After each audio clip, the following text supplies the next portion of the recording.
ونبينا وحبيبنا محمد حبيب رب العالمين وعلى آله وأصحابه وأتباعه إلى يوم الدين. اللهم فقهنا في الدين وعلمنا التأويل وألهمنا رشدنا يا رب العالمين. We're in the chapter on the removal of filth from Maraqi al-Falah, Sharh Nur al-Idah by Imam al-Shrumbulali rahimahullah ta'ala. And we saw last class that filth can be divided into major filth, najasa ghalidha, and minor filth with respect to how much is excused of it. And he gave a little bit of background, right, regarding the reasoning. Why is some filth considered ghalidh and some considered khafif in terms of how much is excused? What's the underlying reason? One is established decisively, one has a bit of shubha. Yeah, so the heavy filth, najasa ghalidha, it's filth, and there's it's established to be of the category of things that are filthy, and they are min ghayri mu'arid, without there being other texts that appear to conflict with this. As for the filth that is considered light filth, najasa khafifa, it is from the category of things that are established to be filth. But some texts would appear to indicate that it's excused. So it's understood to refer to that which more of it is excusable. More of it is excusable. Right? A greater quantity of it is excusable. So he says, rahimahullah ta'ala, وَأَمَّا الْخَفِيفَةِ وَأَمَّا الْقِسْمُ الثَّانِي وَهِيَ النَّجَاسَةُ الْخَفِيفَةِ. As for the second category, which is light filth. Right? فَكَبَوْلِ الْفَرَسِ عَلَى الْمُفْتَى بِهِ, according to the fatwa position. لِأَنَّهُ مَأْكُولٌ, because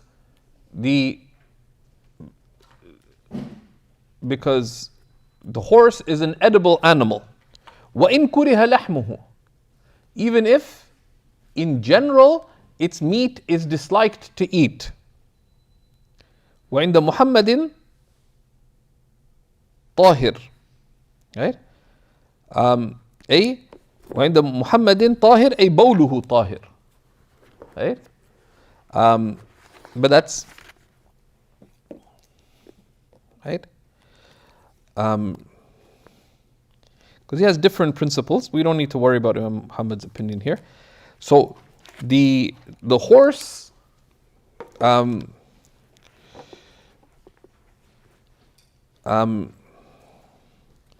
right? The horse is an edible animal, right? Right? That Imam Abu Hanifa just disliked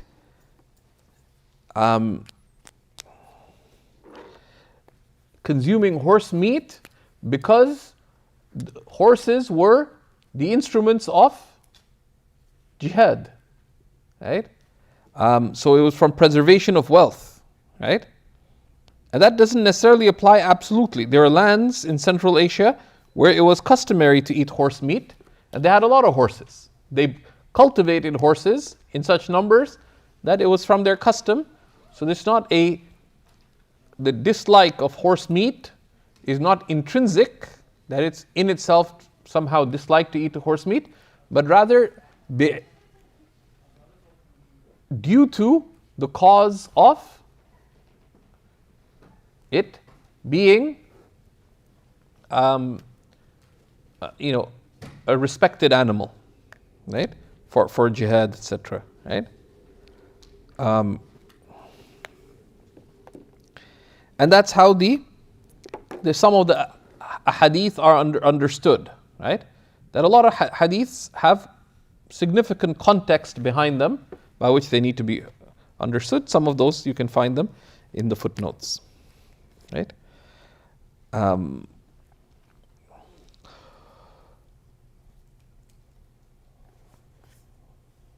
So the bowl, the urine of the faras, so it falls under the category of edible animals. Now you'll see that the animals with which the humans have ongoing interaction, so that their najasa could come on the human being, there is a ma'na of takhfif, facilitation, which is why some of the texts indicate a degree of excusedness as a result. It's ma'qulul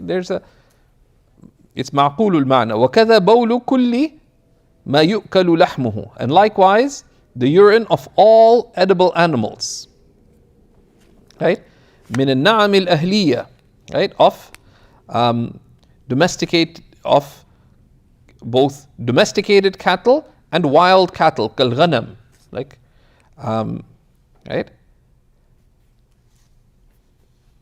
وَالْغَزَالِ. Like domesticated cattle and gazelles, right? And some people domesticated gazelles, of course, but gazelles were intriguing, and they in a lot of the poetic tradition, they would take gazelles as a metaphor for the beloved. One, because they're delicate, they're beautiful, but they would appear and disappear. They're hard to catch. So I said, such is presence with Allah subhanahu wa ta'ala. Right? That it requires sukoon and sabr. But if you're not careful, flee. Because Sayyid Abu al-Hasan al-Shadhili said, al-basiratu kal-basar. Spiritual insight, by which one beholds Allah, is like eyesight. أدنى شيء وقع فيه شوشه. Right? The least thing that falls into it disturbs it. Right?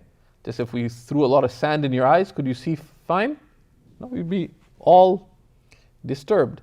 But such as eyesight. Anyways, الغزال. قيدنا ببولها لأن روث الخيل والبغال والحمير وخثي البقر وبعر الغنم نجسته مغلظة عند الإمام لعدم تعارض النصين.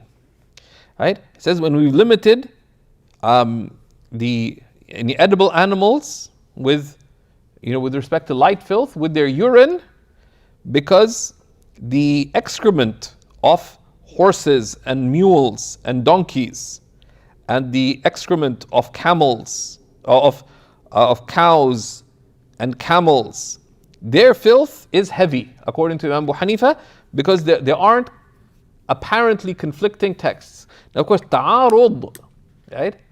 There is no ta'arud حقيقي بين النصين من نصوص الشرعية. بين النصوص الشرعية. There is never real conflict between two texts of the Quran. The ta'arud is بحسب الظاهر, is apparent, right?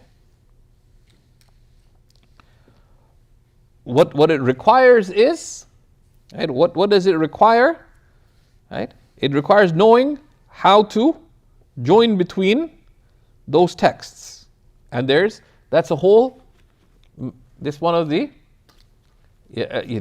how does one join between apparently conflicting texts? That's one of the aspects of usul al-fiqh. Right?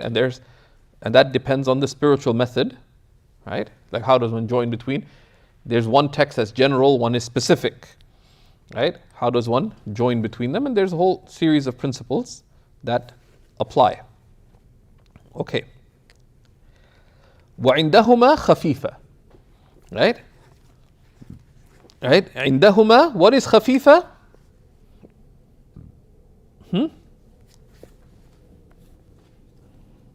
Right? يعني right? روث المأكول.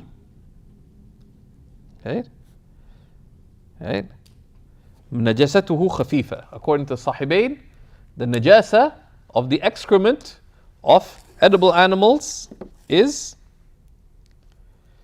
light filth, because according to them, the ulama differed about it. Because that's so najasa ghalidha and khafifa, according to the Imam,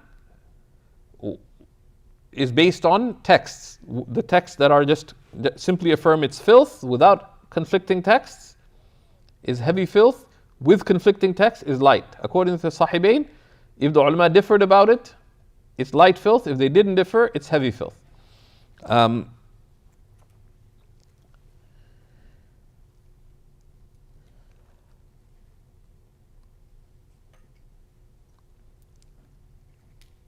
then Imam Ash-Shurunbulali says, right? وهو الأظهر لعموم البلوى, right? And the position of the Sahibain is أظهر لعموم البلوى, is the more apparent position due to widespread hardship, right? And this would apply in the marketplaces, for example, muddy marketplaces where all kinds of people come, right? The ulama, in Muslim societies, frequently they would try to arrange things so that the marketplace itself, one, to keep the peace of the marketplace. Because imagine in old city marketplace, if you're going shopping, would you want donkeys and camels and cows to be in the market itself when you're just doing your daily shopping? No. So try to keep it so that people would keep the animal markets outside, kada, to keep one piece, but number two, min ajli tahara. But then when all things got messy, so that's why they said, so where there is umumul balwa, but that would not be the case in modern cities, right? Because like opposite our house was a herd of sheep, and they would frequently do their thing on the streets. But it's easy to avoid, just look down, right? It's easy to avoid. And the principles of tahara would apply. Actually, one path to the masjid, when it rained, rarely in Jordan, water would flow down. Now if your sandals get wet, what do you assume? Although there's all kinds of sheep excrement up the hill.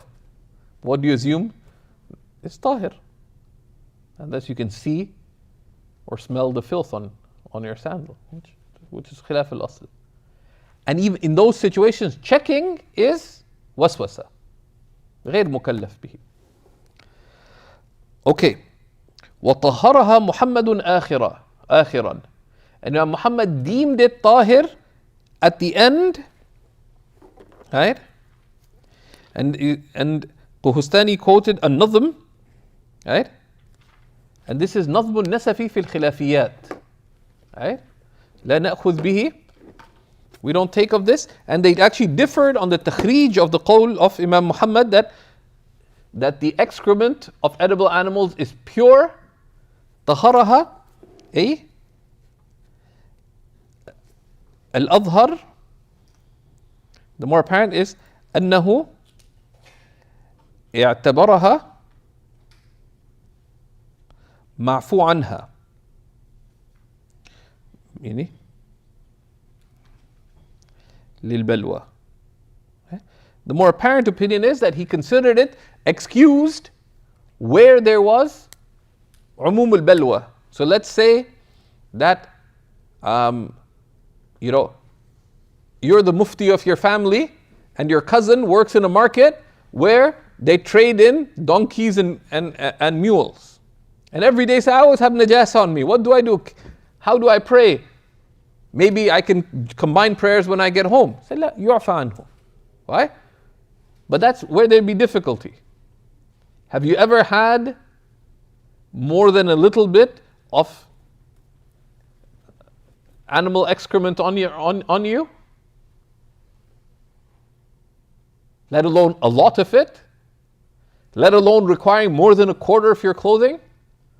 But if you deal with horses, you have to go to the stable and streets get muddy, that's a different situation. Further, we don't need to worry about these positions necessarily, but there are people who deal with them all the time. You have to be able to answer questions of farmers and others. There's all kinds of situations. Okay.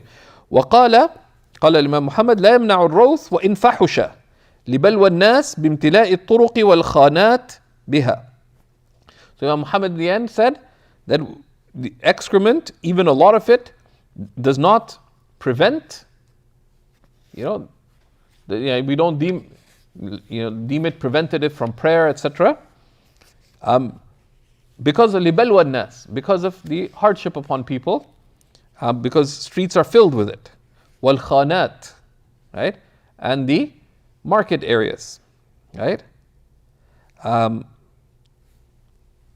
وجرة البعير كسرقينه, right? وهو ما يصعد من جوفه إلى فيه.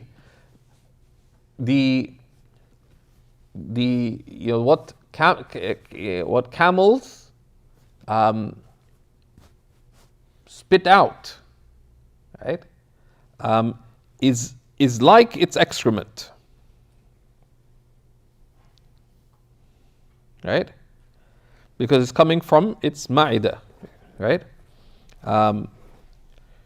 فكذا جرة البقر والغنم.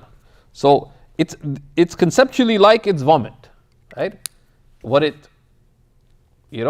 brings out from its stomach, and if it comes out, right? Because it's changed. If it spits out its food and is غير متغير, then that's not. But if it heaves it out, then it's akin to, right?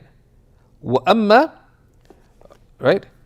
And likewise with cattle and with cows and cattle.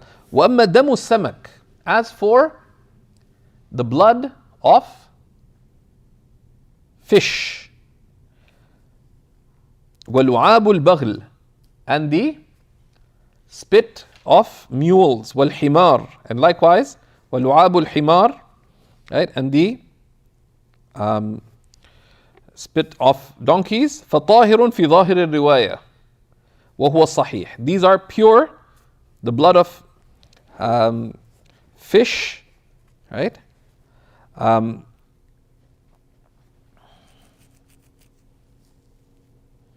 Right? And so on. And so this is an exception from the general principle that ad-damul masfuh, flowing blood, right? And we mentioned that some ulama deemed large fish that have blood that looks red and seems to flow and etc. But they said generally, because the blood of fish has different characteristics, and when it dries, it doesn't have the same characteristics as the blood of, and also because of the fact that its meita has been deemed halal by the, so there's a number of reasons. Okay, so these are pure. And likewise,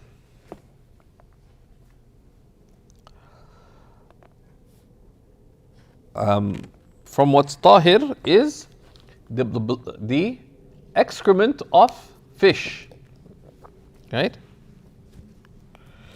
Right? يعني خر السمك, right, is either طاهر أو معفو عنه,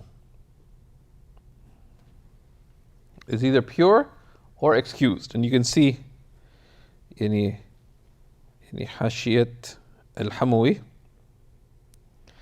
على الأشباه.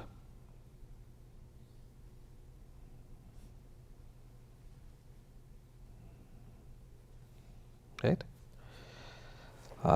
If people ask about fish tanks, right? ومن المخففة خرء طير لا يؤكل, and from light filth is the excrement of non-edible birds.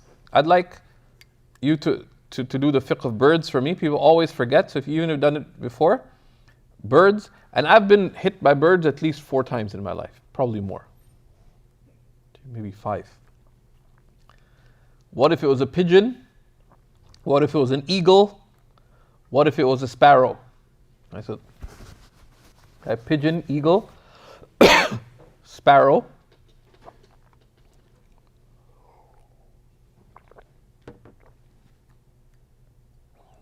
Duck, right? Pigeon, eagle, sparrow, duck. What's a non-flying bird? Penguin. Is penguin's not a bird? Chicken. Chicken, okay. Chicken. Ostriches aren't birds. Okay. So there are 3 rulings. If you're really smart, you could just follow it from the text. But it helps us to make a quick diagram, right? First category is وَمِنَ الْمُخَفَّفَ خُرْءُ طَيْرٍ لَا يُؤْكَلْ.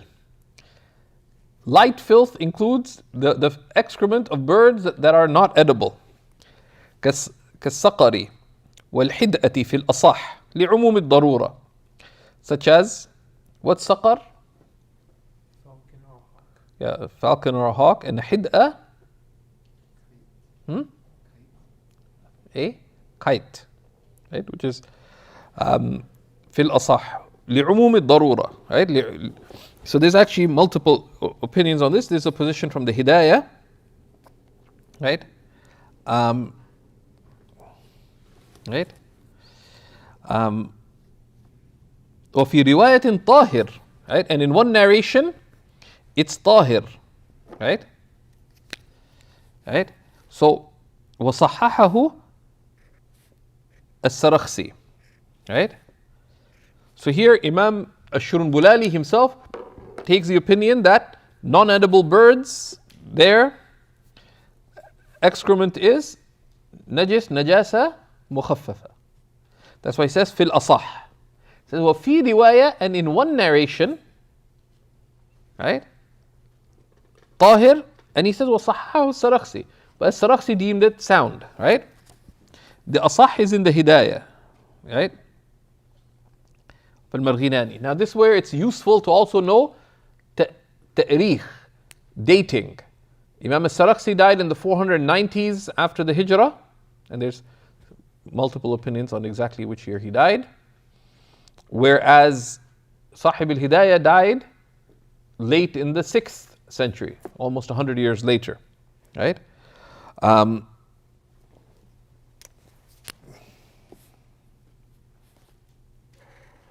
Right? Right?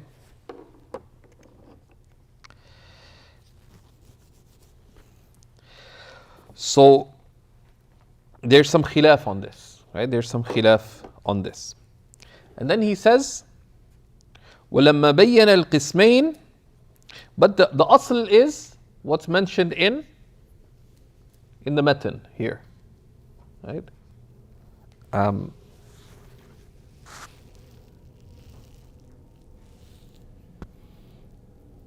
There's even difference of opinion about what is ظاهر الرواية. But ولما بين القسمين بين القدر المعفو عنه فقال وعفي قدر الدرهم وزنا في المتجسدة وهو 20 قيراطا ومساحة في المائعة وهو قدر مقعر الكف داخل مفاصل الأصابع كما وفقه الهندواني. So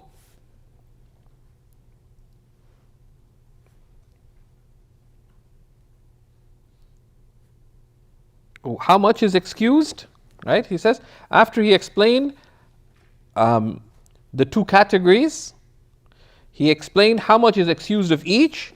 So he said, the extent of a dirham is excused, right? من النجاسة المغلظة, of heavy filth.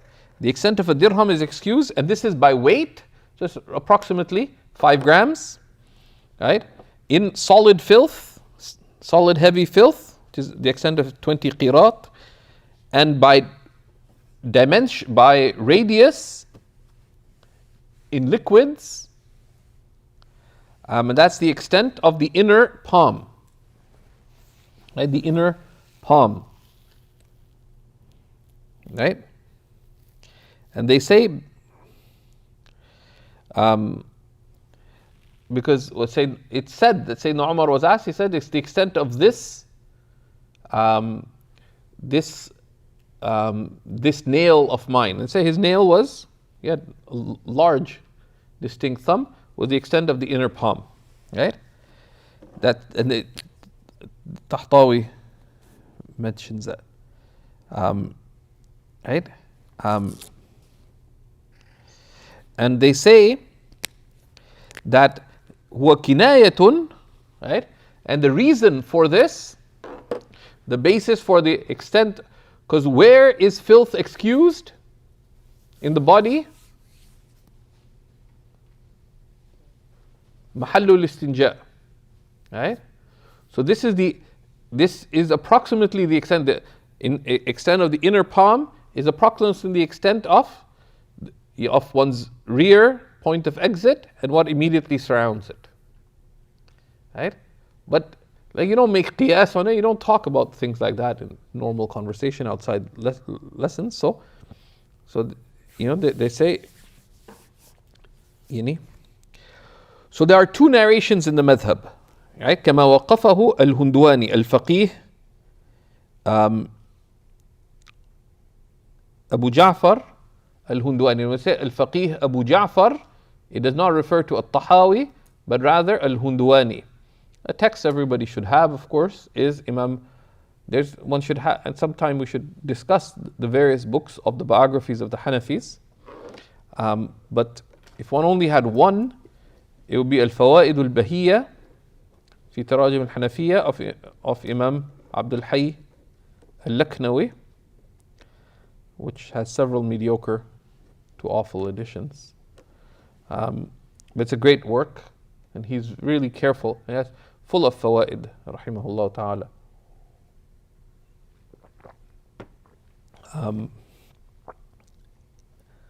So one has to be careful. So Al-Faqih Abu Ja'far Al-Hundwani joined between two narrations. Some of the ulama said we consider it by weight, others said we consider it by, and this is takhrij from what's understood from Zahir al-Riwayah from the Imam. So this ittifaq, the ulama stuck to it broadly, that in solid filth you consider weight approximately 5 grams. In liquid filth you consider approximately 5 centimeters in diameter, which is roughly how much the inner palm would be. But you don't have to measure it nor weigh it. كما لا يخفى. Right? Is it a little or is it a lot, kind of thing, right?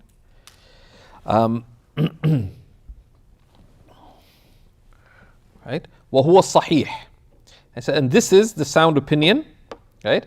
And this was chosen by most of the ulama, as Tahtawi mentions. الزيلعي chose it. الزيلعي in تبيين الحقائق شرح كنز الدقائق, and وأقره عليه في الفتح, and this also in فتح القدير, and most of the others, right? Right?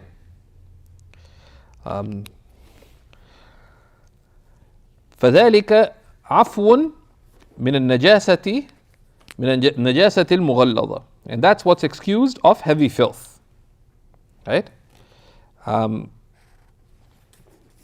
فلا يعفى عنها إذا زادت على الدرهم مع القدرة على الإزالة. So the filth would not be excused if it becomes more than that, if able to remove it, right? Because if you have more than that amount of filth on you and you're not able to remove it, except with undue hardship, then it's excused. Such as if someone got urine on their trousers, and so the thing to do would be to diminish it. But let's say, it's winter and you're somewhere slightly more up north, it's minus 25. If your trousers wet, you could endanger yourself, right? So you're not able to wash and dry the trousers, right? You're out and about. So then you try to minimize the filth, and to the extent that you can, and what you can't would be excused, right? Because that's عدم القدرة مع السلامة, right? وعفية قدر ما دون ربع الثوب and the extent of less than a quarter of the garment الكامل أو البدن كله على الصحيح من الخفيفة لقيام الربع مقام الكل كمسح ربع الرأس وحلقه أي كحلق الرأس يعني في المناسك وطهارة ربع الساتر, and if a quarter of a garment that covers your body is tahir, then you have to wear it, as we'll see in this section on prayer and when in the conditions, right? وعن الإمام ربع أدنى ثوب تجوز فيه الصلاة كالمئزر. So, and the extent of a quarter of the entire garment or the entire body, according to the sound opinion, is excused of light filth. Because a quarter can take the ruling of the whole, such as wiping a quarter of the head or shaving a quarter of the head during the Hajj, or if a quarter of a covering garment is pure, then you have to wear that garment. Even if 3/4 is impure, but a quarter is pure, you have to wear that garment. And عن الإمام, this is one narration from the Imam, that a quarter of the smallest garment by which you could cover your awrah, such as the izar, the mi'zar, the izar. There's another opinion, which is وقيل ربع المصاب, a quarter of the affected area, such as the sleeve or the leg. وصحح, and this was also deemed sound. وارتضاه, okay, I actually have a footnote, or I'm writing a footnote where I already have. You can look in Hashiyat ibn Abdin, page 213, the Bulaq edition. Ibn Abidin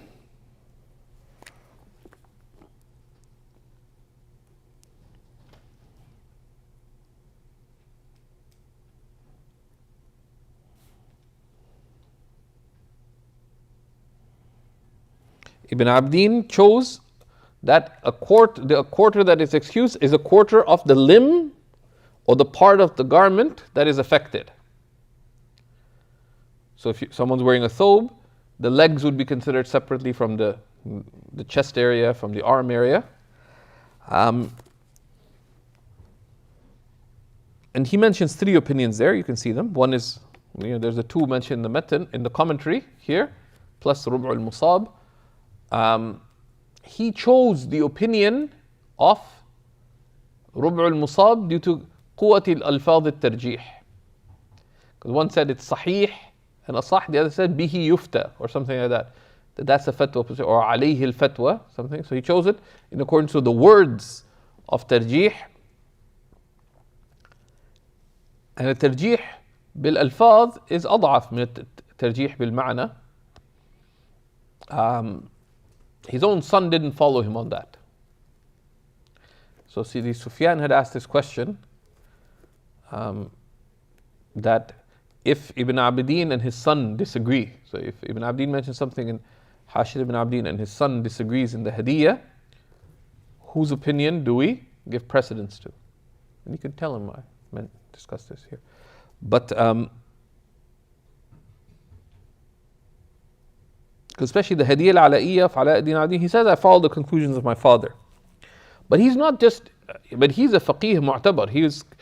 Ala ad-Din al-Din is considered a muhaqqiq in his own right. And he frequently does disagree with his father.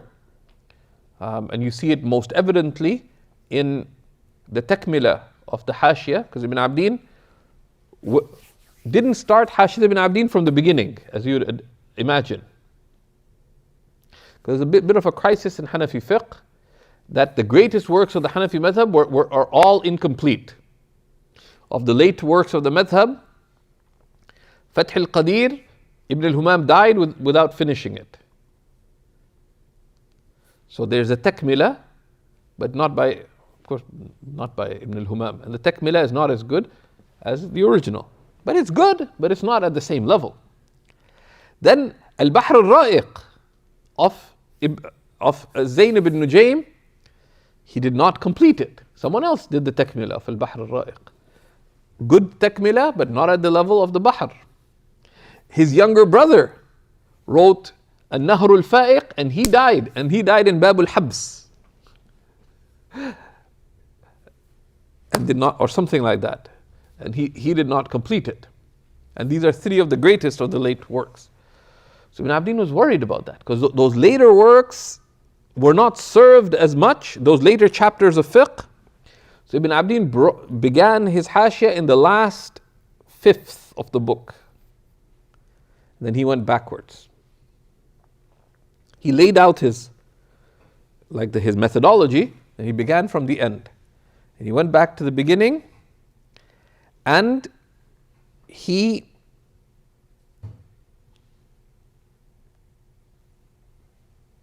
when he finished the whole book in its tasweed, in its draft edition. It's called the Muswadda, because in the draft edition there'd be a lot of corrections, so the paper would be darkened. And then he began the Tabyeed, right? The clean final copy. And he started from the end, went back to the beginning, but from the end part, there's a section which he did not complete, and he died. So around volume 4, you can see it. If you just go to volume 4 of the Bulaq edition, you'll find suddenly the margin bloats. Because there's a lot more dur than there used to be before. And if you look around, so هذا آخر ما وصل إليه, etc. And then his son, Ala ad-Din Abdin, out of adab with his father, he took the Muswadda of his father, the draft edition, and Hashid ibn Abdin is incomplete in final form. There's one part of the 4th volume that's Ibn Abdin, but the draft writing of Ibn Abdin, put together there by his son. That part, his son commented upon it with great length, and a lot of people live unaware that his son wrote قُرَّةُ عُيُونِ الْأَخْيَارِ بِتَكْمِلَةِ رَدِّ الْمُحْتَارِ. Right? They just ignore it. And the asl is that section would be given precedence over what's in Hashd ibn Abdin. But with consideration, the faqih would give consideration between the two aqwal. Ala ad-Din Abidin in the Hadith al-Ala'iyya has a whole slew of issues where he disagrees with his father. Although this is one of them. Here, Allahu A'lam, and if you see, there's a whole slew of Indian ulama who've written significant works in fiqh in the 20th century, some in Urdu. They generally appear to have taken the position that most of the books of the madhab mention what Imam Shurumbulali mentions here, that a quarter of the whole garment or the whole body is excused. So there we would side with Ala ad-Din Abdin in the Hadiyya over what's in the Hashia. You may want to make a note of that, but you can go and check what's in the Bahr al-Ra'iq. You can see that what's in the Fatawa al-Hindiyya, etc. Okay.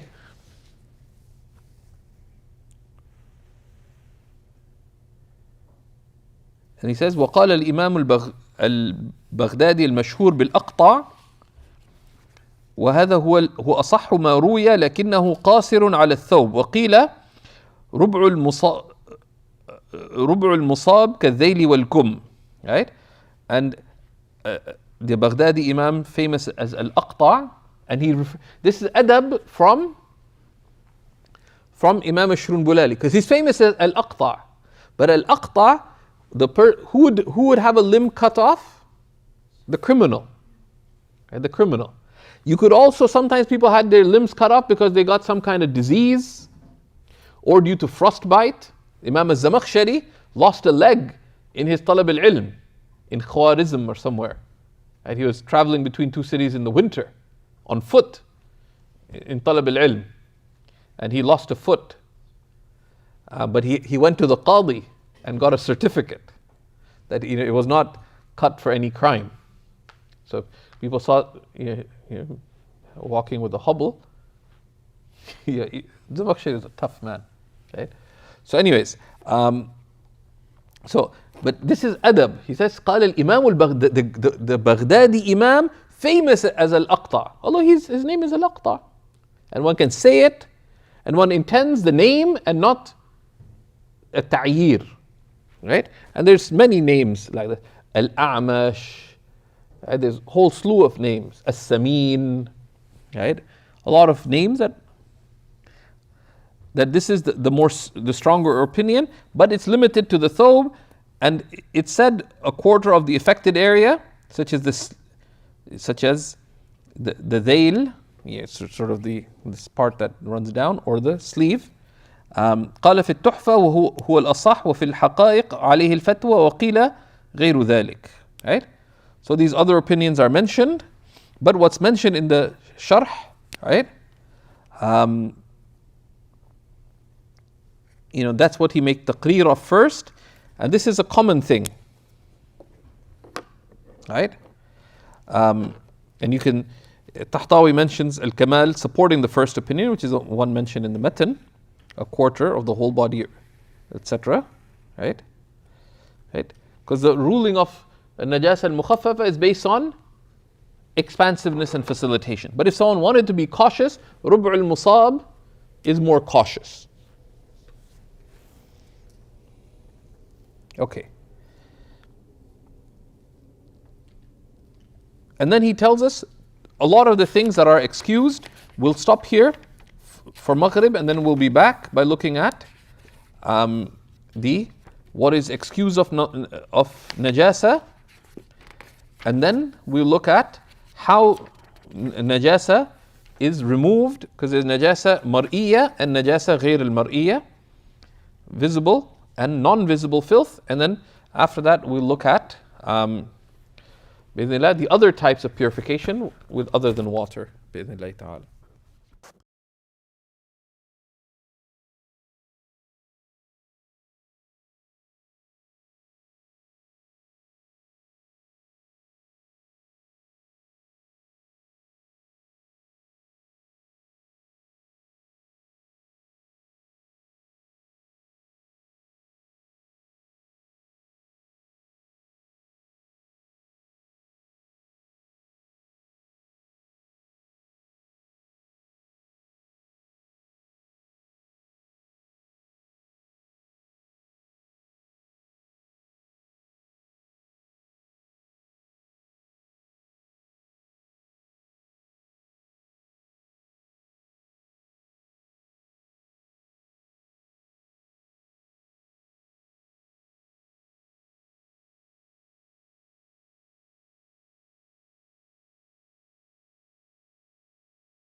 All three are mentioned in the commentary, but the first, which is mentioned in the matan, that it's a quarter of the entire body. The second is this riwayah an al-Imam, rubu adna thawbin. What is less than? Yeah, no, of the smallest garment with which you can pray.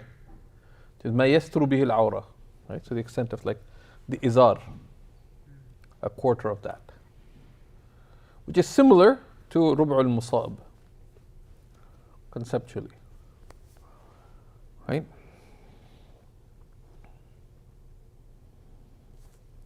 وعفي رشاش بول ولو مغلظا كرؤوس الإبر.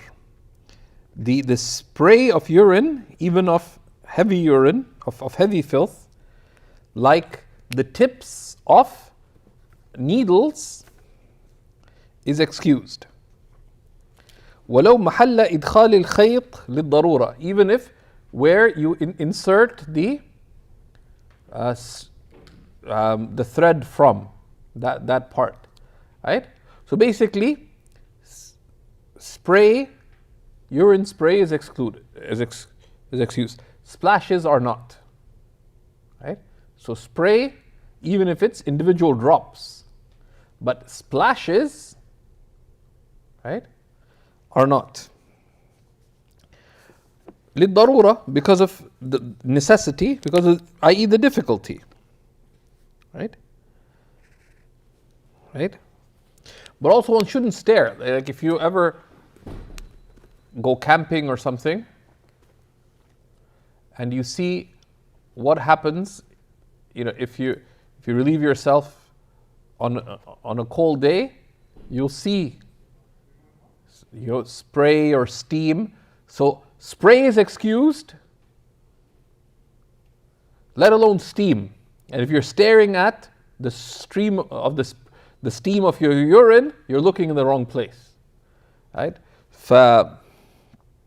He says, وَإِنِ امْتَلَأَ مِنْهُ الثَّوْبِ, even if your garment becomes full of this spray, وَالْبَدَنِ, or your body, وَلَا يَجِبُ غَسْلُهُ وَلَوْ أَصَابَهُ مَاءٌ كَثِيرٌ, and one does not have to wash it even if a lot of water affects it.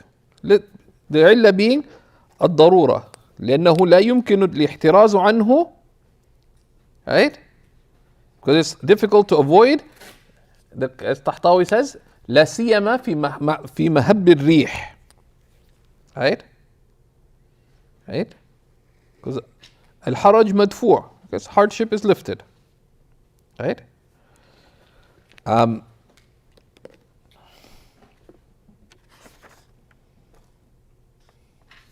Right? And this, Ibn Abbas was asked about this. He says, نرجو من الله إن لنرجو من الله أوسع من هذا. We hope for more than this from Allah will be excused, right? Because this is just outward najasa. We expect that Allah, right? As what does Imam al-Busayri, لعل رحمة ربك ربي حين يقسمها تأتي على قدر العصيان في القسم. It may be that Allah's mercy, when He divides it, will come to the extent of the sins when He apportions it, right? So, but that's just but his answer was yes, but he pointed to a higher meaning, right? So urine spray is excused, splashes are not, right? And even if a lot of it comes on one, as he explains. وعن أبي يوسف يجب. عن أبي يوسف أي يجب غسله إن كان كثيرا. Right? وعنه. Right? This is a narration from him. So this is caution that if you're not normally in a situation where that happens, then, and of course someone who has waswasa, we have to reiterate, صاحب الوسوسة لا احتياط له. Or they say لا احتياط لصاحب الوسوسة. There's no caution for one who has waswasa. الاحتياط لصاحب الوسوسة في ترك الوسوسة.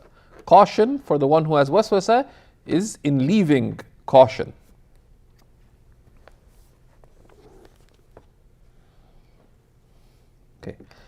Then something that people find difficulty accepting, but let's see, and then,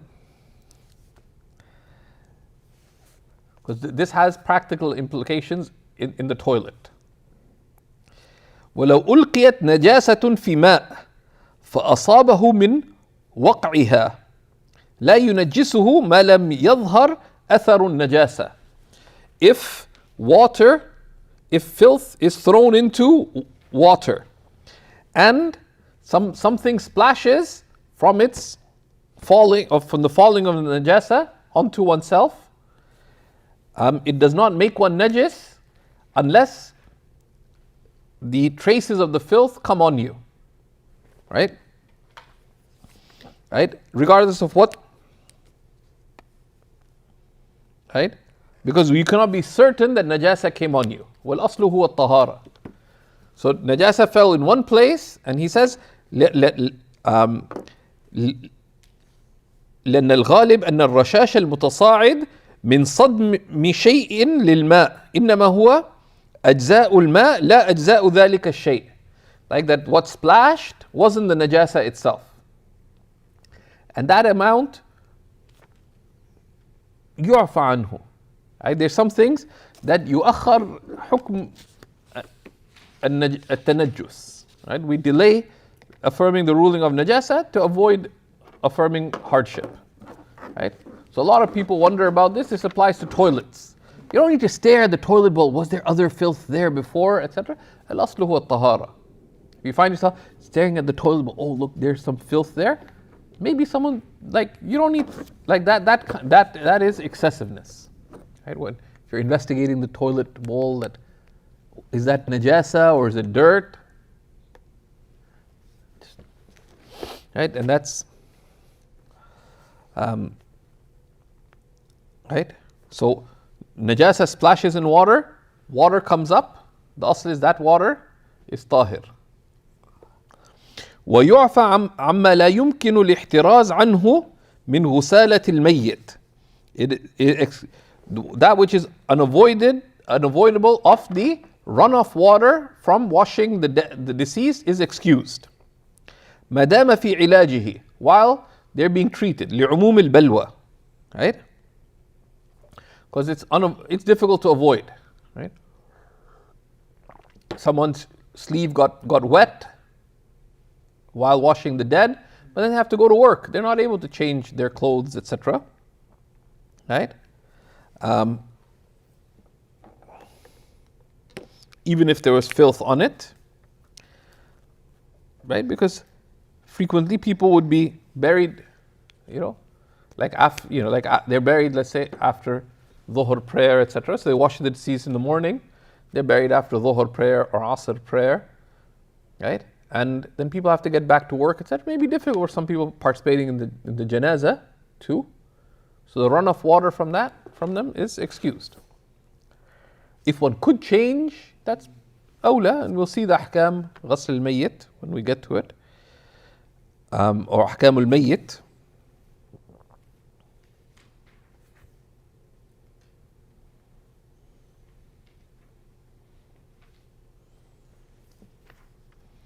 وبعد اجتماعها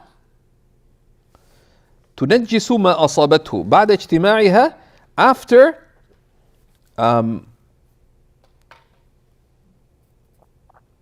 the runoff water from washing the deceased gathers, right? Then that water is considered filthy. And there are two opinions. Is the mayyit najis or not? Right? So they say it's طاهر في حق نفسه. That's why they mention, right? The mayyit is طاهر في حق نفسه, but not في حق of these other things, right?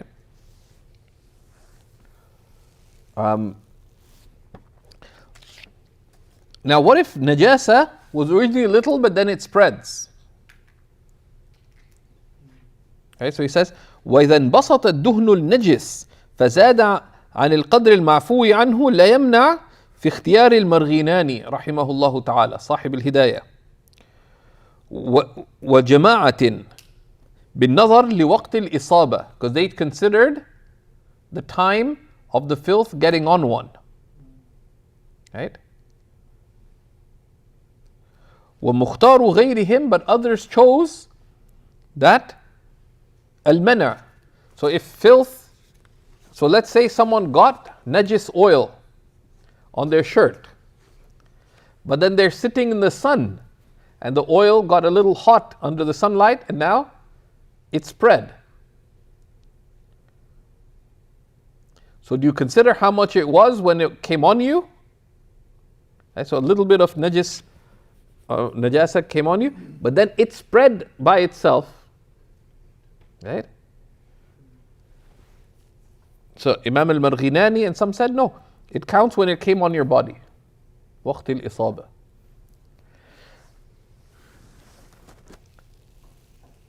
ومختار غيرهم, but others chose that no, because what counts is the state when you're going to pray, right, etc. المنع فإن صلى قبل اتساعه صحت. So if one prayed before the najasa spread by and became more, it's valid. وبعده لا, and after it spread to be more than the excused amount, it will not be valid. وبه أخذ الأكثرون, and most took this opinion. كما في السراج الوهاج of al-Haddadi, from which he abridged al-Jawhar al-Nayyira. Right? So there's a few things. You see, of course, one of the things you notice is how seriously they take al-Marghinani, because most of the scholars took the other opinion. But he mentions al-Marghinani first, Sahib al-Hidayah, because he is who he is. Right? Right? And you see another, if you want to see another example of that, even a weak opinion taken by Sahib al-Hidayah is given consequence. There's a very poignant issue. Shaykh Yusuf can find it in Sharh Uqud Ras al-Mufti of Ibn Abdin, and share it, that if one has a situation, so there's a particular situation where Ibn Abdin himself had this issue. We had a condition where his wudu would be considered to be broken. Right? His wudu would be considered to be broken unless he took a weak opinion. Right? But it's the second opinion of al-Marghinani. Right? So al-Marghinani took this opinion. Al-Marghinani wrote al-Hidayah. He wrote another work that's very significant in the madhab called At-Tajnis wal-Mazid. So it's important to know what an author wrote second. Because if you had one opinion now and one opinion 3 years later, which one is given precedence? The later opinion. That's the asl. But that later opinion contradicts what most of the books of the madhab mention, but it's al-Marghinani. And there's quwwat, it has basis too. It's not just like an aberrant opinion. So Ibn Abdin acted upon it, because acting on a weaker opinion is not absolutely rejected. Not absolutely rejected. Right? Because a weak opinion could have basis in reason. Because weak does not mean baseless. When they say لا يجوز العمل بالضعيف, that means ما اشتد ضعفه ولم يوافقه النظر. Right? It's a legal opinion that is very weak, such that legal reasoning does not support this opinion. Or it was rejected by the other ulama as being unsound. Are you sure? Could we have an... Okay.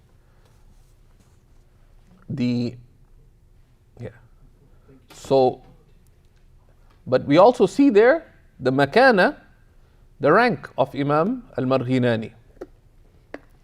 Right? Al-Marghinani, Sahib al-Hidayah.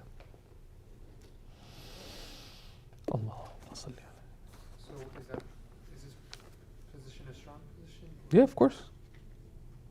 That's why he mentions it first, right? That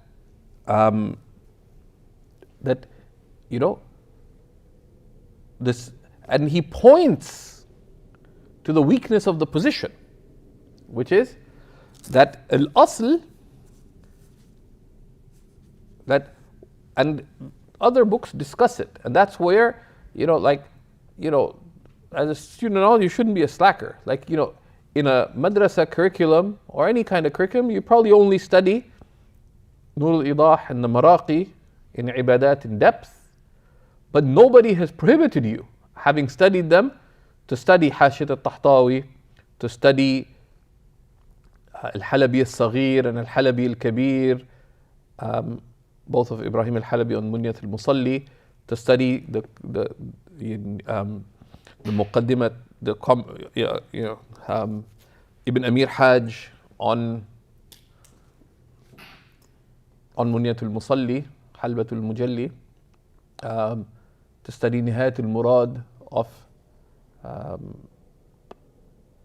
Shaykh Abdul Ghani al-Nabulsi, to study the Muqaddimat al-Ghaznawi with one of the commentaries on it, like Ad-Diya al-Ma'nawi, to study, etc. That just, and beyond. And these expand one's reasoning. And even Hashiyat ibn Abdin is not, Ibn Abdin himself does not consider Hashiyat ibn Abdin to be one of the mutawwalat, from one of the larger works of the madhab. Hashiyat ibn Abdin unpacks what's the fatwa position. We'll clarify, give some reasoning, but you won't understand the reasoning, the nuance, the back and forth, the tafaqquh of the madhab. But that's, a lot of that, applies to putting some effort.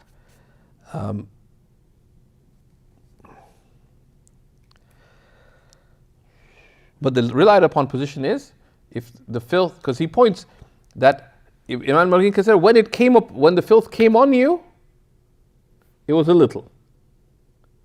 So it's excused. Khalas. Given that it's excused when it came on you, then it remains excused. But if the filth spreads, you have more than, right?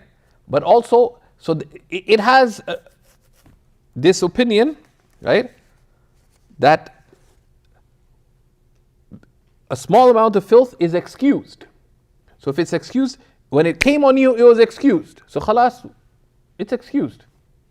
But the counter is, it's excused, but it is still najis. So it is najis, it's excused because it's not a prohibited amount. But if it becomes a prohibited amount, then it's no longer excused, right? Sometimes these kinds of things are discussed very nicely in Al-Jawhar al-Nayyira.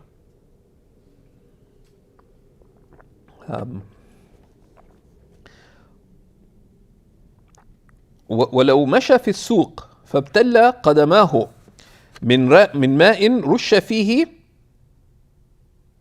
لم تجوز صلاته لغلبة النجاسة فيه وقيل تجزيه. Oh, right? If one walks in the market, right, and this is supposing that there's a lot of filth around, right? So it's not like you went to square one, right? And one's feet became wet from water that was sprinkled on it. A lot of shopkeepers, and a lot of shopkeepers do this, old world shopkeepers. Why? Because even streets, I don't know if they would spray water. Like they take like a garden hose and they'd spray the pavement in front of them. Why? It reduces the dust. Because if the pavement, one, it makes the air fresh, because, right? So when the wind blows from outside, it would keep the shop cool. But other, it would settle the dust in front of your house, especially places where it is dusty. Anyways, but if they wet so one opinion the fuqaha took is that it wouldn't be allowed. لِغَلَبَةِ النَّجَاسَةِ فِيهِ. This one opinion. وَقِيلَ تُجْزِيهِ. That if one got mud from the marketplace, they said, no, it's najis. I said, no. And that's where one would take the opinion of Imam Muhammad, and the fuqaha mentioned that, which is that it wouldn't be deemed najis. Why? Are you sure there's najasa? ما لم يظهر الأثر. If you can see the filth or smell it, smell the filth itself, بغلبة الظن, then it would require it, otherwise not, right?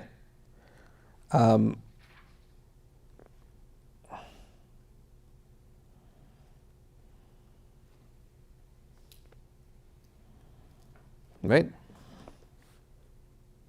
The spreading of the filth is explained by Imam al-Tahtawi, the previous issue. He goes into it in some length and gives some of the reasoning behind it. This issue of walking in the marketplace, right? Right?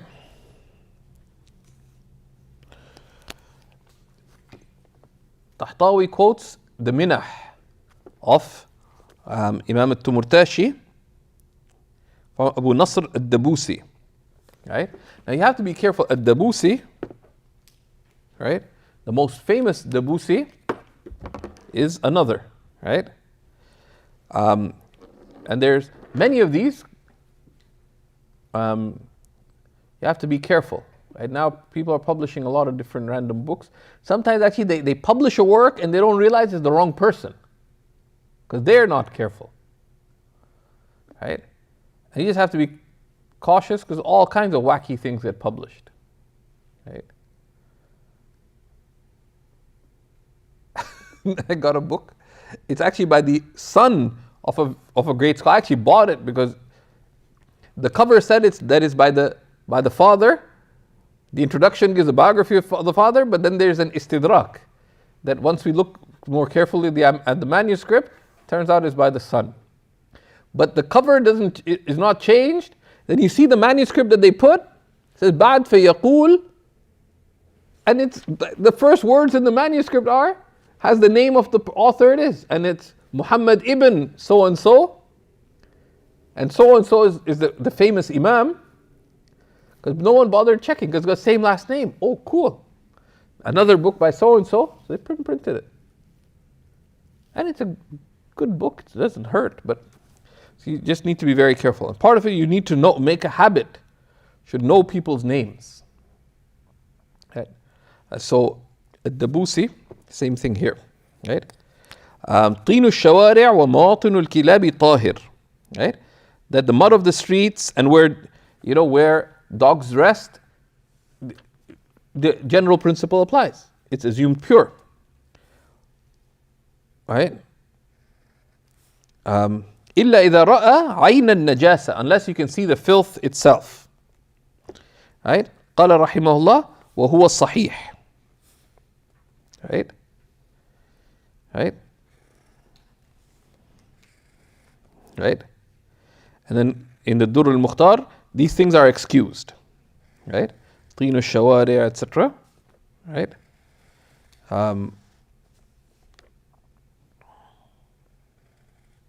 Right? So, right? So here, the second opinion is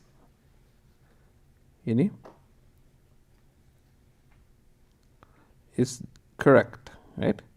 That if you get mud from muddy street where animals roam by, etc., it's pure unless you can see the filth on you, and you can see in Tahtawi the details. But there are two opinions. ورضغة الطين والوحل الذي فيه نجاسة عفو إلا إذا علم عين النجاسة للضرورة. Right? And رضغة, right, is a mud and water that are mixed. Right? رضغة with a fatha on the dal, رضغة الطين, right, is but you can also say ردغة الطين والوحل الشديد. It's mud mixed with water, right?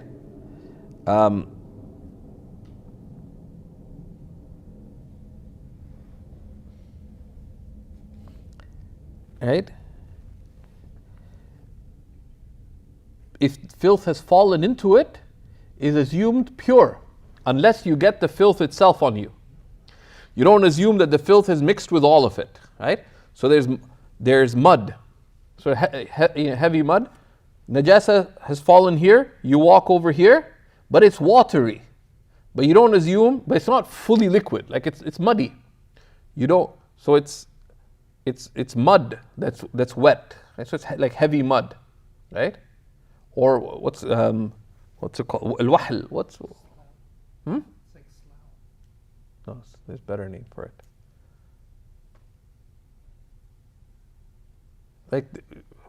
Like marsh, like what's like marsh, like it's, or bog, right?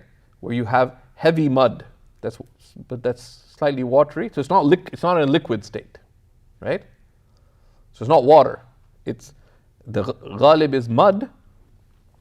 So one part of it, you can see there's a dog did its thing. You walk this way. You don't assume that the filth came on you, unless the ayn al-najasa got on you. Why? Because you cannot be sure that it has come through. I'll get it. One is out of darura, right? And second, لأن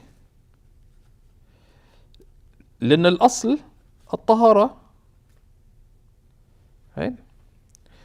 الأصل is طهارة, right?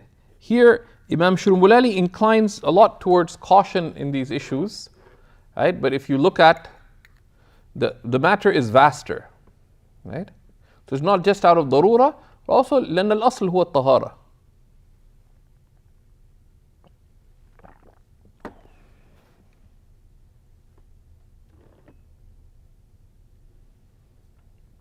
This table actually has parts that are not even.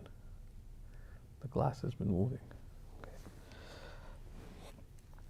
ولو ابتل فراش أو تراب نجسان من عرق نائم وكان ابتلالهما من عرق نائم عليهما أو كان من بلل قدم وظهر أثر النجاسة وهو طعم أو لون أو ريح في البدن والقدم تنجسا لوجودها أي النجاسة بالأثر وإلا أي وإن لم يظهر أثرها فيها فلا ينجسان أو فلا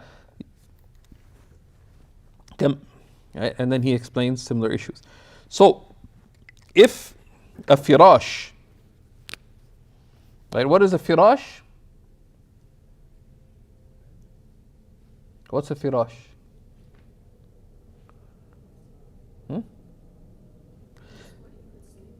Yeah, so firash is ما يفرش على الأرض. Okay? الفراش is ما يفرش, that which is spread out. Even in classical Arabic, it has several usages. So, that which is spread out. So it can be something that's spread out on the ground, but it can also refer to the bedding. Right? ولو ابتل فراش أو تراب نجسان. Right? So something that is spread on the ground, if it becomes wet, or becomes moist, or sand that is najis becomes moist. Right? So someone, let's say someone wet their bed. So there's a big wet spot on the bed. But then it dried. Right?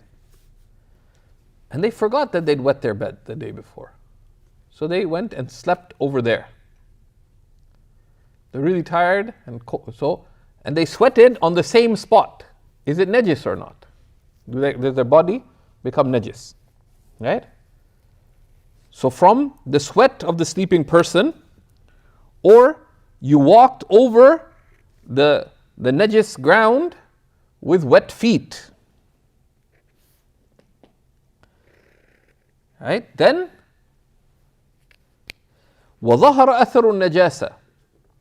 If the trace of the filth appears on your body or feet, right? And what's the trace of the najasa? طعم أو لون أو ريح. The color, smell, or taste of the filth. Of course, you don't lick your body, right? There's traces are manifest, then you say it's najis, otherwise not. Right? فالأصل is الطهارة. Right? وإلا فلا. And if you slept on najasa that was dry, or even moist, and you sweated, then najasa is not considered transferred unless there's ظهور الأثر. Right?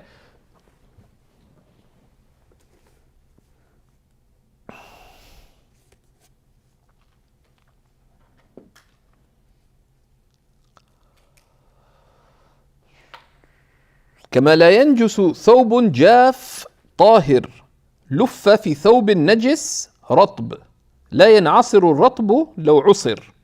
Just as a dry, pure cloth does not become najis if it's wrapped in a moist najis thobe.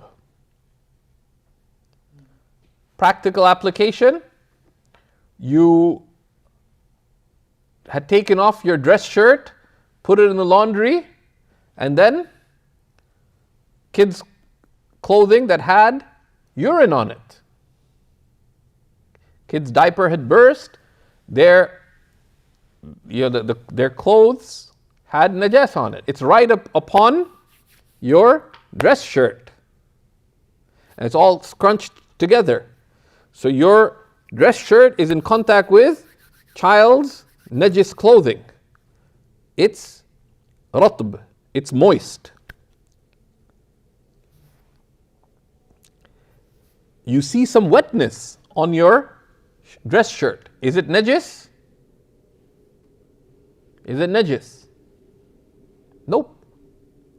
ما لم يظهر أثر النجاسة, unless you can see the trace of the filth itself, which is the color or the smell of the najasa is on it. في فسحة. So you need to go to work, etc. And if you were to smell it from a regular, if you stick your nose onto the thing, first you have to go wash your nose, right? If you decide it's najis, but that is waswasa, right? And you see the mashayikh in things like this, especially, why are you making your life difficult? Why do you want to take the dress shirt? Because you need to wear it. So, because even if there is najasa, you would assume there's just a little bit, it's excused, right? But this is, in general, you could diagram this into three cases. Because there's a fourth case which is obvious. Tahir comes in contact with tahir. Unless some chemical reaction takes place, there's no najasa, right? So we don't discuss that part, right? Now, tahir comes in contact with najis. There are three broad cases. The one, A is tahir, B is najis, both are dry. That's one case. Second case is one or both of them are moist, which is called ratb. A and B, one or both of, A is tahir, B is najis. One or both of them are moist, meaning wet but not dripping wet. يعني مبتل لا يتقاطر. Second case. Third case is either one, either the tahir or the najis is dripping wet. So there's three cases.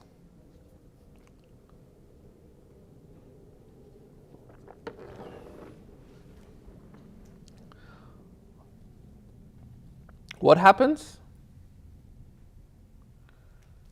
In case 1 and case 2, dry, pure, dry najis contact, no najasa is considered to have transferred unless the traces of the najasa itself, ta'am, lawn or rih, color, smell, taste, appear on the tahir substance, tahir surface, whatever it may be. Moist upon moist, oh my God. So there's wet blood on the door handle. So the murderer opened the door with their bloody hands. You didn't know. You opened the same door. The police said, don't touch that, but you already did. And you opened the door to go pray. You just made wudu, hands wet. Is it dripping wet? No. Like typically when you come out, most of us, some people look like they came out of Niagara Falls, right? They're the dripping monster. And that's khilaf as-sunnah, right? You're supposed to use little water. But assuming you didn't come out from Niagara Falls, right? You come out, your hands are wet, but not dripping wet. And the door handle was moist as well. It was not dripping wet. You touched it. When is it considered, when's your hand considered najis? If the trace of the najasa is on it. Like it or not. That's the ruling. There's a takhfif from, takhfif shar'i there, right? The third case is if either the tahir substance, dripping wet hand, or the najasa is dripping wet. Then, upon contact, filth is assumed to have transferred, but it's only considered to have transferred to the point of contact.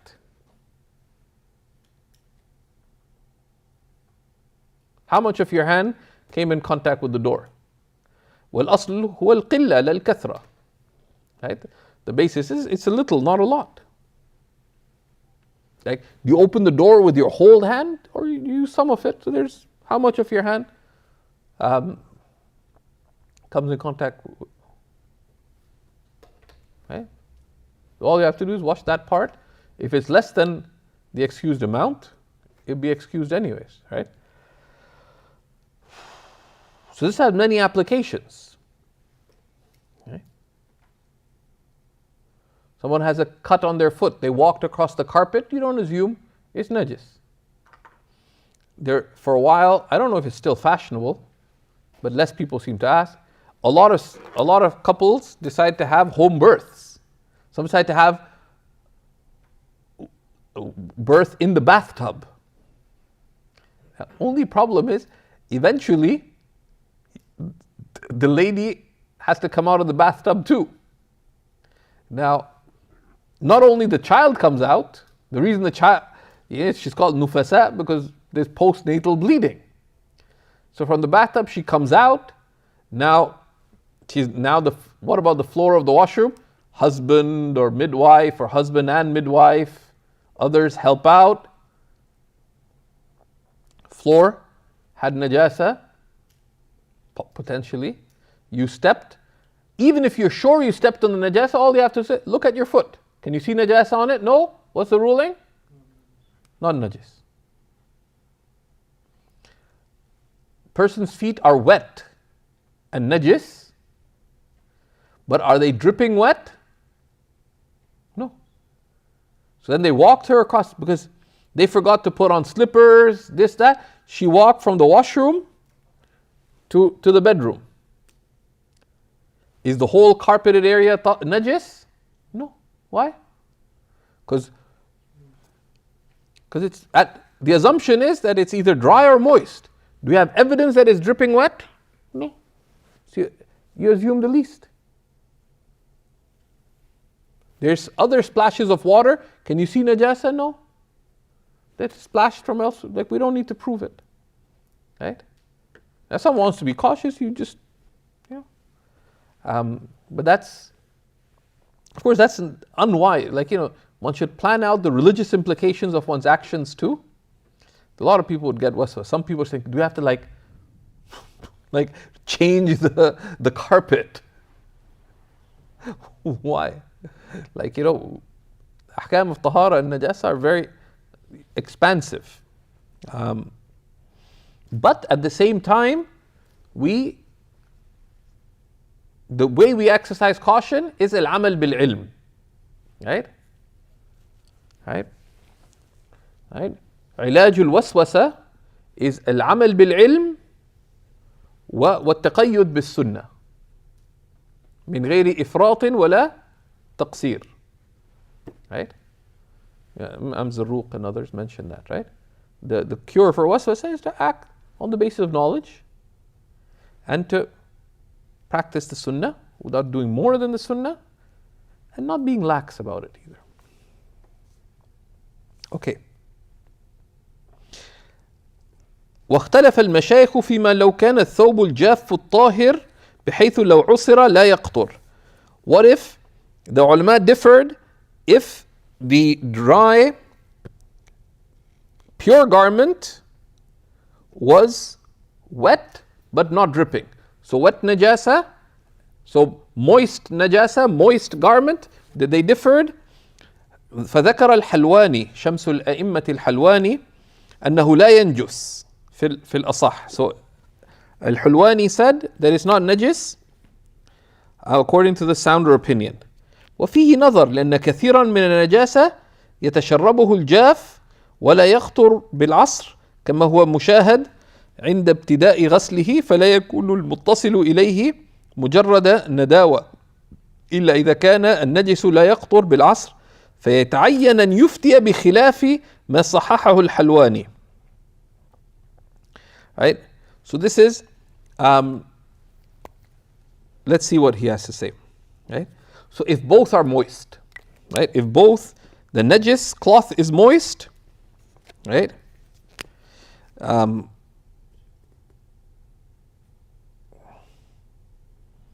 And the garment, what? My copy says munfasil. Where? Where does it say munfasil? Where? كما هو مشاهد عند ابتداء غسله فلا يكون المتصل. Yeah. It says munfasil. Sorry, hold on. فلا يكون What copy do you have? Okay. What do you have? Which copy do you have? Oh, that's like. Okay. Omar, what do you have? Okay. What do you have? No, it says where it says فلا يكون المتصل إليه مجرد نداوة. Okay.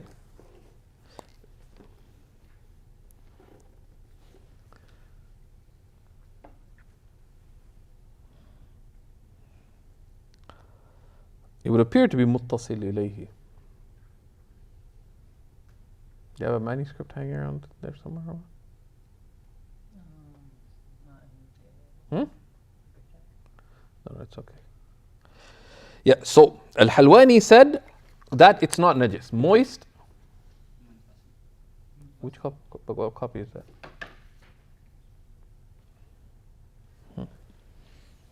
Okay. Al-Halwani said, so both are moist. They're in contact with each other. Right? So, sorry, the thobe is dry. Is dry here meaning الثوب الجاف أي لا يتقاطر, but it's moist. Right? It's moist. Right? So it's moist. Then Al-Halwani said that unless you're sure there's najasa, the only way you can be sure there's najasa is ظهور الأثر. Shurunbulali disagrees with that. That's بحثا منه. That's Shurunbulali's argument. Why? He says because initially when two things come in contact, a little, the filth could have been absorbed, so you don't see the trace. Right? هذا ساقط الاعتبار, because if it was absorbed, then you'd see a trace, such as the smell. Right? Right?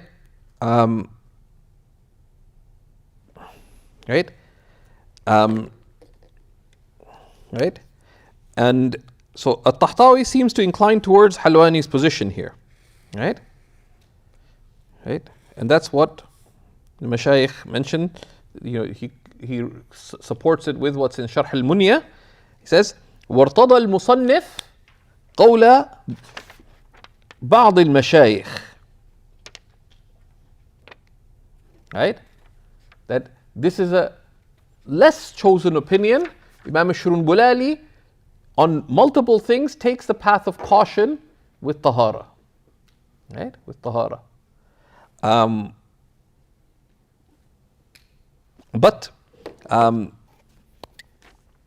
Right.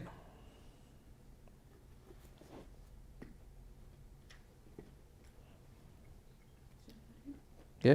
So basically,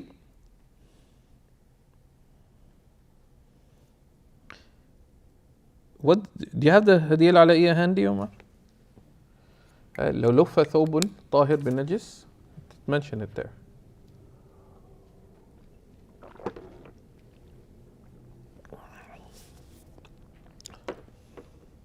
So what's mentioned by Al-Halwani is aqiyas. It's closer to the qiyas in the madhab that the asl is tahara ولا يحكم بالنجاسة إلا بظن غالب قوي.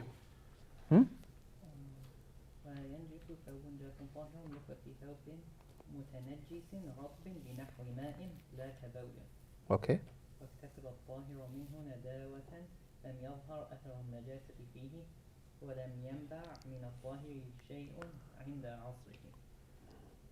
شيء من آثار النجاسة.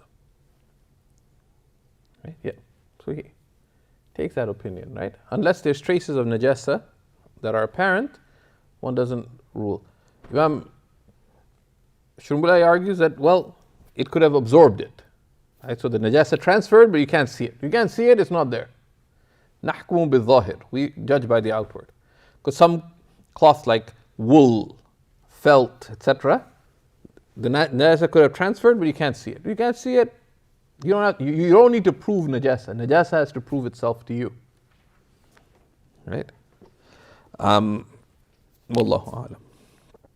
ولا ينجس ثوب رطب بنشره على أرض نجسة ببول أو سرقين لكنها يابسة فتندت الأرض منه. Right? So likewise, a garment that is moist but pure does not become filthy if spread on, so it's moist. Let's say you washed it, right? And you squeezed it, so it's still wet, so you put it out to dry on najis ground. You didn't know that the kids had their annual urine contest right there, right? So, and you put your dress shirt out to dry because the kids then took the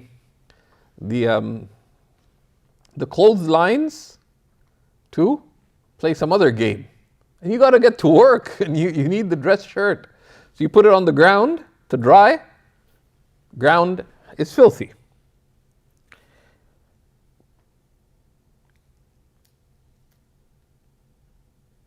Right? So what happens? Same principle. Right? فَتَنَدَّتْ. But the ground becomes wet due to the cloth, the pure cloth that's moist on it. منه أي من الثوب الرطب ولم يظهر أثرها. But no trace of the filth is manifest on the pure garment. ولا ينجس الثوب. Right? So there again. Right? So there's three cases. So we can summarize 3 cases. Dry on dry. Filth is only transferred if traces are manifest. Moist on moist, or either party is moist, only if filth is manifest. Third case, if either one is dripping wet, then you deem the point of contact to be filthy, and that's it. Right? That's the hasil, and there's tafasil, and there's khilaf, and there's points of caution around. ولا ينجس الثوب بريح هبت على نجاسة فأصابت الريح الثوب إلا أن يظهر أثرها. Right? So, right? So a garment, let's say you hung finally day 2, right? So you're having trouble with your dress shirts. Day 2, you finally hung the shirt to dry. So what happens?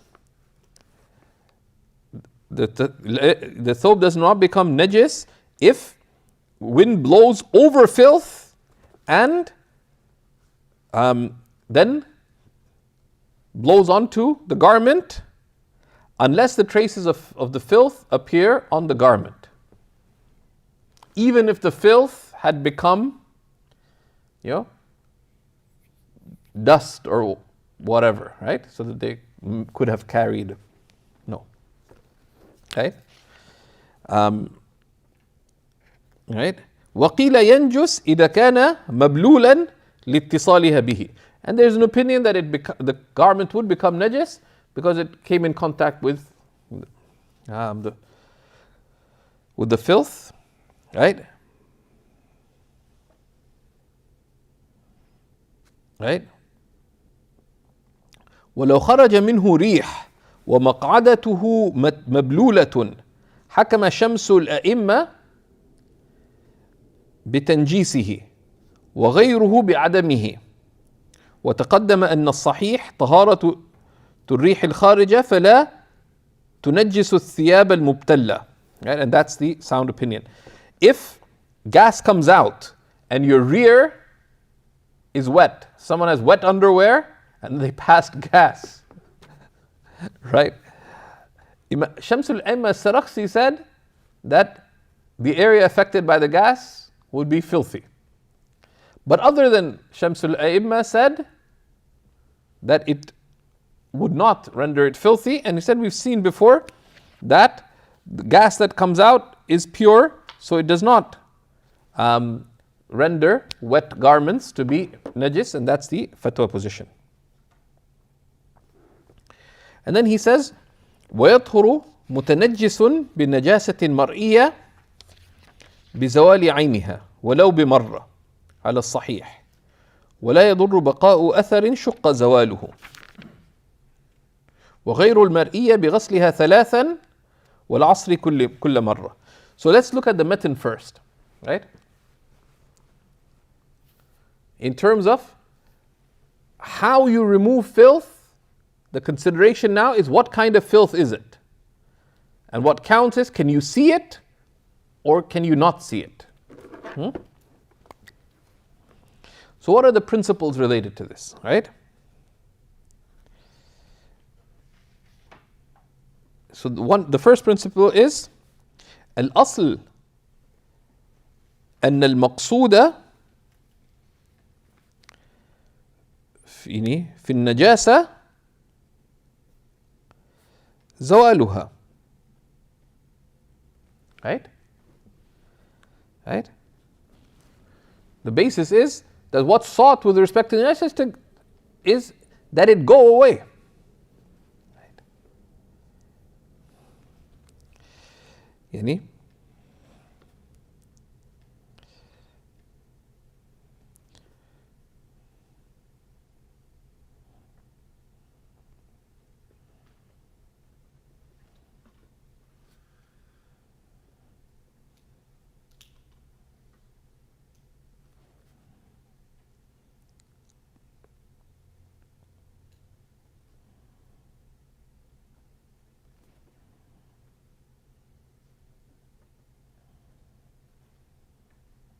Okay. Now, so what's sought is to remove the filth. If you can see the filth, then certainty is possible. You can see the filth, right? Right? So the dress shirt got, one of the kids got a bloody nose, so they blew their nose on your shirt. So you can see the filth. How do you clean your shirt? You have to wash. You can see the filth, so you have to wash it away. Straightforward. Because إذا أمكن اليقين يُعْمَلُ بِهِ. If certainty is possible, you act on the basis of certainty. But if you can't see the filth, forget what the text is saying for a moment. If you can't see the filth, right? So the kids decided to have a water drinking contest. So they drank 3 liters of water. Then one of them urinated on the dress shirt. So it was very watery urine, but it's watery urine, it's still urine, it's najis. So it didn't have color. Did you see? So when it dried, there's filth there, but you don't know where it is. But you know it's there.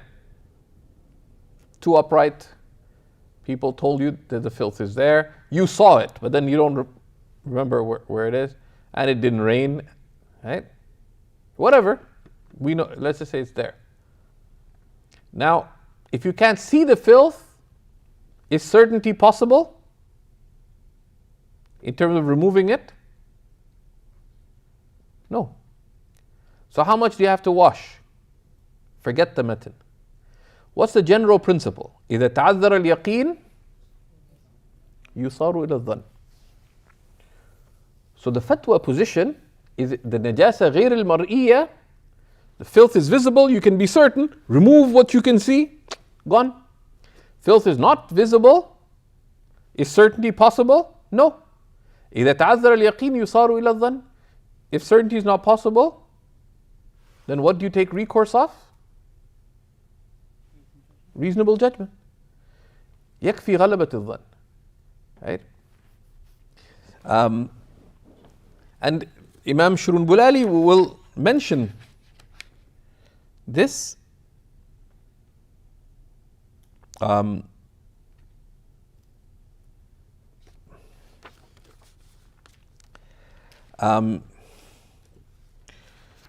indirectly, that is تقديرا لغلبة الظن. Right? The fatwa position regarding najasa غير المرئية, right?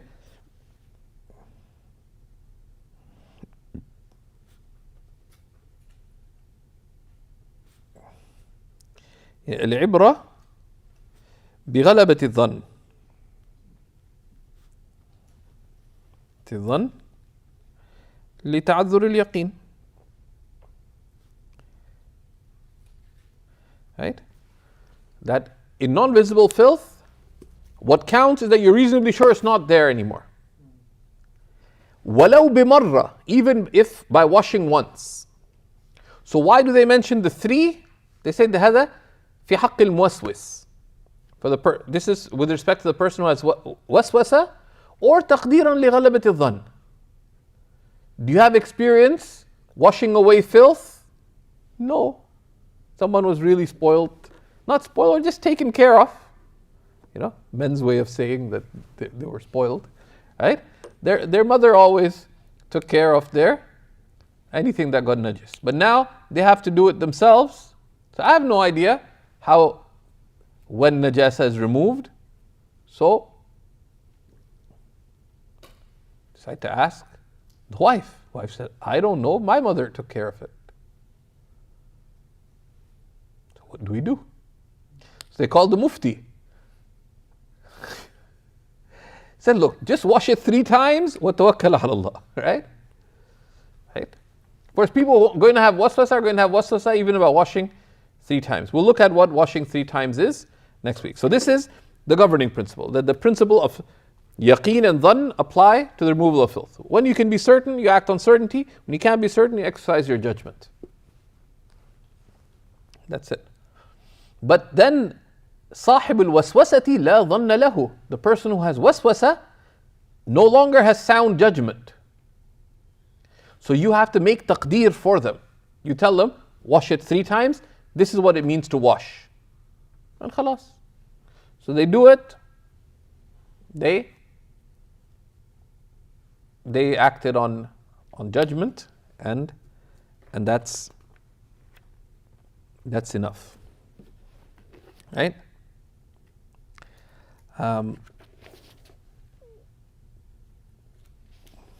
Right?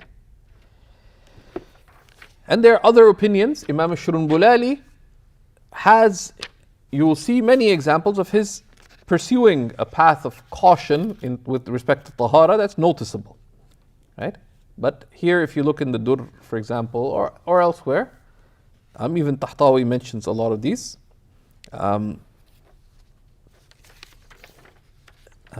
There's some discussion in the madhab.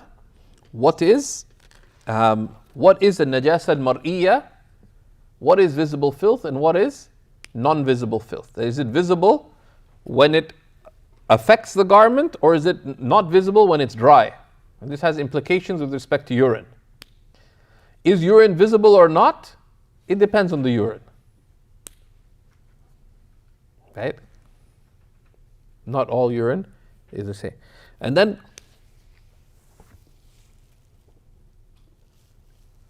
by mar'iyya, do we mean the filth itself is visible or not visible?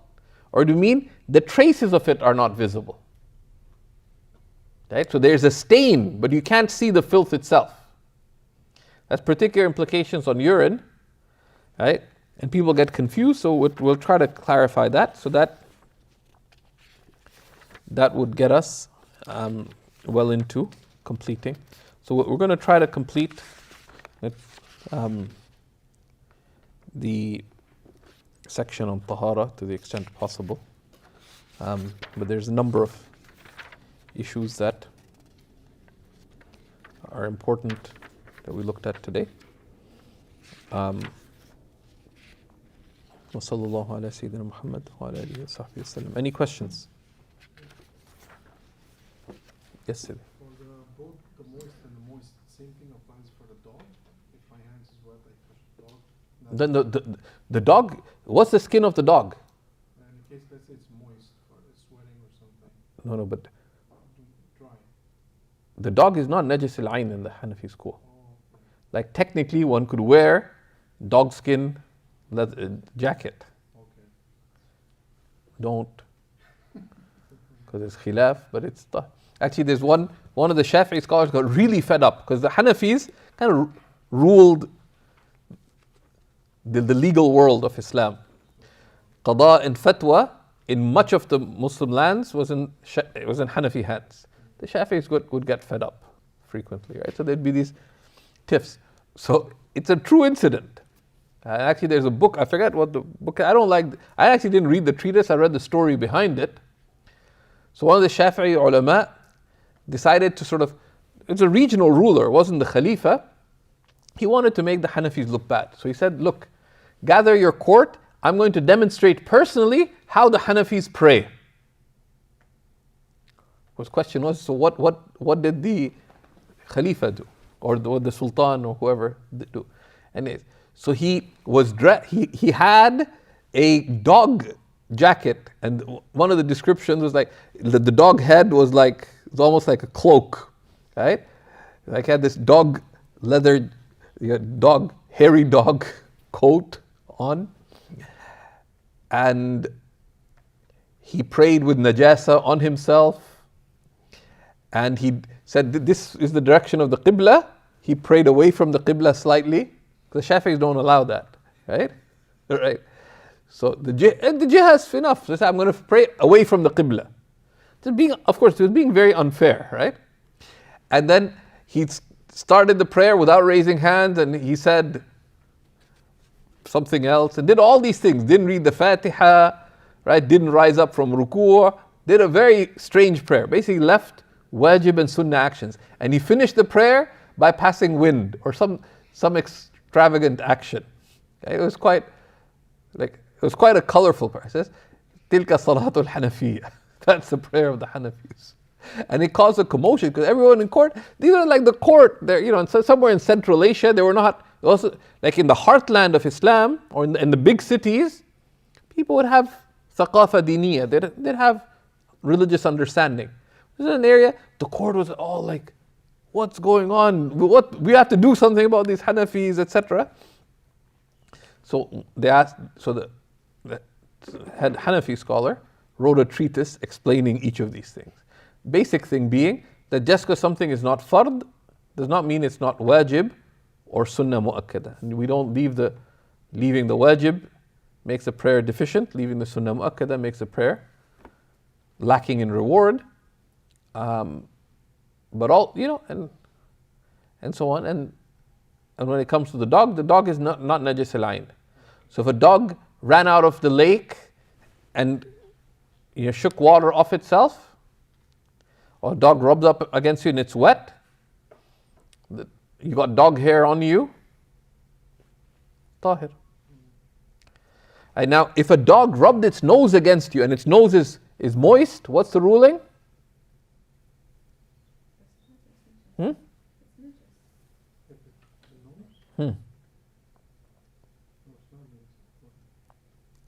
But the nose, the initial assumption is the nose, yes, it's saliva and mucal fluids and everything will be najis, but moist coming in contact with, yeah.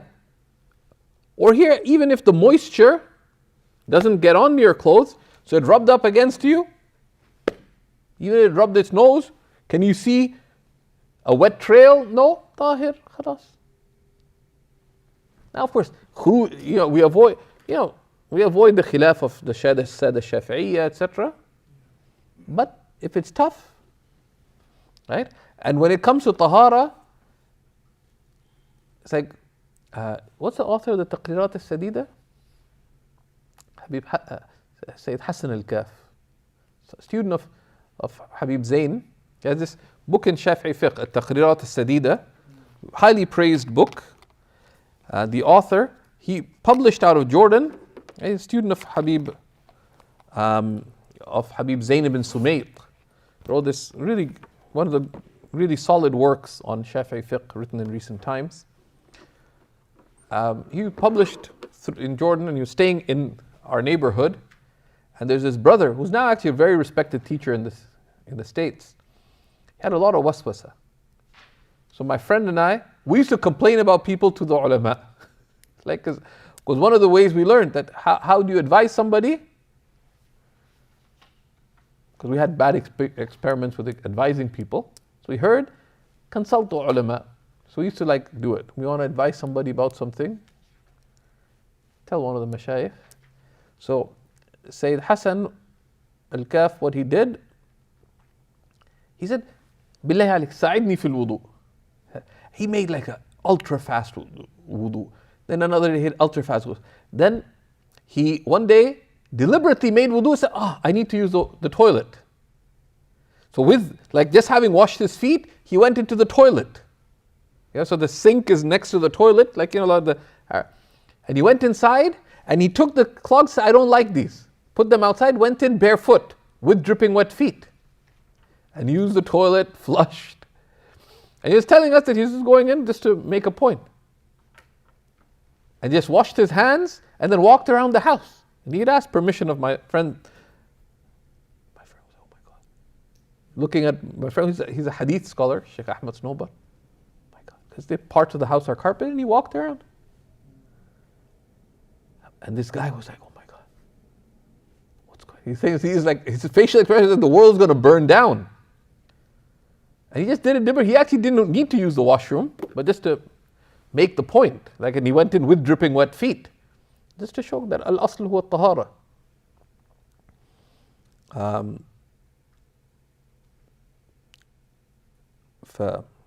Alhamdulillah. So we'll continue. Yes.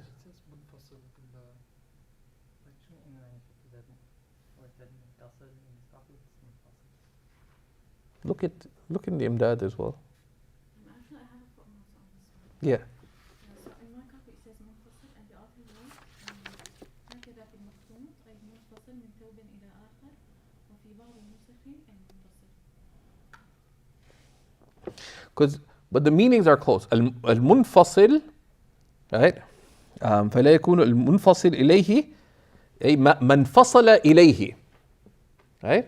What went from one to the other. المتصل إليه, when the two came in contact together. So the meaning is similar. المنفصل إليه, what? Because two things come into contact. So المنفصل إليه, what separated from one to the other. And the other, al-muttasil ilayhi, when they came into contact. When one thing came into contact with the other. So the meaning is, cool. When they come into contact, al-munfasil ilayhi, when, you know, that something went from one to the other. Al-muttasil ilayhi, when they came into contact together. Because contact, ittisal, يؤدي إلى انفصال. Right? You know, شيء من الرطب إلى اليابس. Right?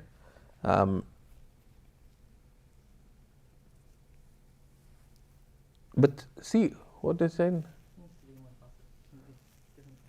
ولا يخفى أنه لا يتيقن بأن المنفصل إلى الجاف مجرد نداوة من النجس. Where is that from? That's from the Indab. Published or manuscript? Manuscript saying منفصل. Okay. Good. Thank you.